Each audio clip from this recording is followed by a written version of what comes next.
Telangana assembly ఎన్నికల్లో వెల్లడైన ఫలితాలు లోక్సభ ఎన్నికల దృష్ట్యా ఏ పార్టీకి కూడా సంతృప్తిగా లేవంటున్నారు. ఇవే ఫలితాలు లోక్సభ ఎన్నికల్లో పునరావృతమైతే ముఖ్యంగా కాంగ్రెస్ బీజేపీలకు నెగిటివ్ అవుతాయన్న అభిప్రాయం వ్యక్తమవుతుంది. ముఖ్యంగా గ్రేటర్ పరిధిలో ఈ పరిస్థితి కనిపిస్తుంది. గ్రేటర్ హైదరాబాద్లో అసెంబ్లీ ఎన్నికల ఫలితాలు కాంగ్రెస్ బీజేపీల అంచనాలకు చాలా భిన్నంగా వచ్చాయి. రాజధాని నగరంలో సత్తా చాటుదామంటూ కాంగ్రెస్ పార్టీ భావిస్తే ఒక్క ఎమ్మెల్యే కూడా గెలవలేని పరిస్థితి కనిపిస్తుంది. దీంతో గెలిచామన్న ఆనందం రాష్ట్ర కాంగ్రెస్ శ్రేణుల్లో కనిపిస్తున్నప్పటికీ ముఖ్య నేతలు మాత్రం అంతర్మాదనం చెందుతున్నారట.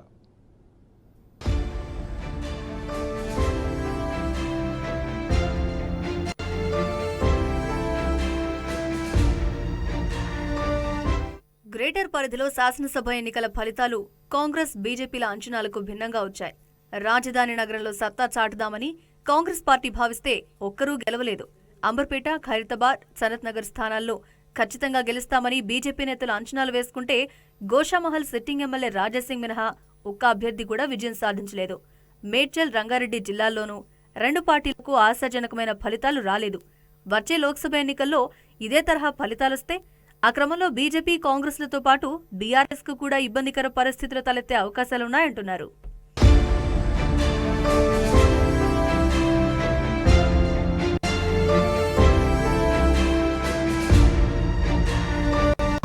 రాజధాని పరిధిలో హైదరాబాద్, సికింద్రాబాద్, మల్కజ్గిరి, చేవెళ్ల పార్లమెంటు నియోజకవర్గాలుండగా ఆయా నియోజకవర్గాల్లోని అసెంబ్లీ స్థానాల్లో బీజేపీ, కాంగ్రెస్, బీఆర్ఎస్లకు వచ్చిన ఓట్ల శాతాన్ని పరిశీలిస్తే హైదరాబాద్ ఎంపీ అసదుద్దీన్ ఓవైసీ మినహా మల్కజ్గిరి, చేవెళ్ల, సికింద్రాబాద్ ఎంపీలు రేవంత్ రెడ్డి, రంజిత్ రెడ్డి, కిషన్ రెడ్డి నియోజకవర్గాల పరిధుల్లోని ఫలితాల్లో మార్పులు, చేర్పులు చోటు చేసుకునే అవకాశాలున్నాయన్న అభిప్రాయం వ్యక్తమవుతోంది.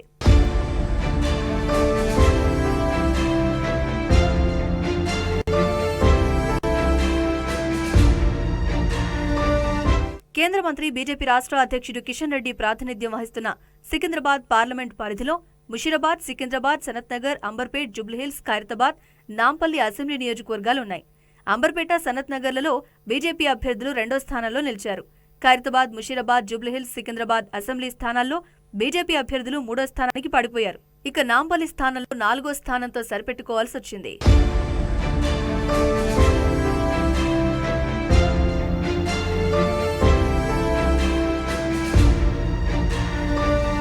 టీపీసీసీ అధ్యక్షుడు రేవంత్ రెడ్డి ప్రాతినిధ్యం వహిస్తున్న మల్కజ్గిరి పార్లమెంటు స్థానంలో మేడ్చల్, మల్కజ్గిరి, కూకట్పల్లి, కుత్బుల్లాపూర్, ఉప్పల్, ఎల్బీనగర్ కంటోన్మెంట్ శాసనసభ నియోజకవర్గాలున్నాయి. ఎల్బీనగర్, కంటోన్మెంట్, కుత్బుల్లాపూర్లలో కాంగ్రెస్ పార్టీ అభ్యర్థులు మూడో స్థానంతో సరిపెట్టుకున్నారు. మేడ్చల్, ఉప్పల్, మల్కజ్గిరి, కూకట్పల్లి అసెంబ్లీ నియోజకవర్గాల్లో రెండో స్థానంలో నిలిచారు.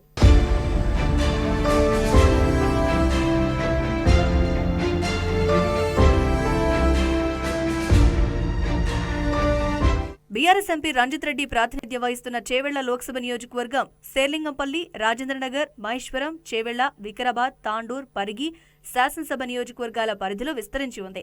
గత ఎన్నికల్లో ఆ 7 సెగ్మెంట్లలోనూ బీఆర్ఎస్ ఎమ్మెల్యేలుంటే తాజా శాసనసభ ఎన్నికల్లో వికారాబాద్, తాండూర్, పరిగి నియోజకవర్గాల్లో కాంగ్రెస్ అభ్యర్థులు విజయం సాధించారు. అలాగే బీఆర్ఎస్ ఎమ్మెల్యేలు గెలిచిన శేర్లింగంపల్లి, రాజేంద్రనగర్, మహేశ్వరం నియోజకవర్గాల్లో 2018లో జరిగిన శాసనసభ ఎన్నికల కంటే మెజారిటీ పెరగడం ఆ పార్టీకి కొంత ఊరట.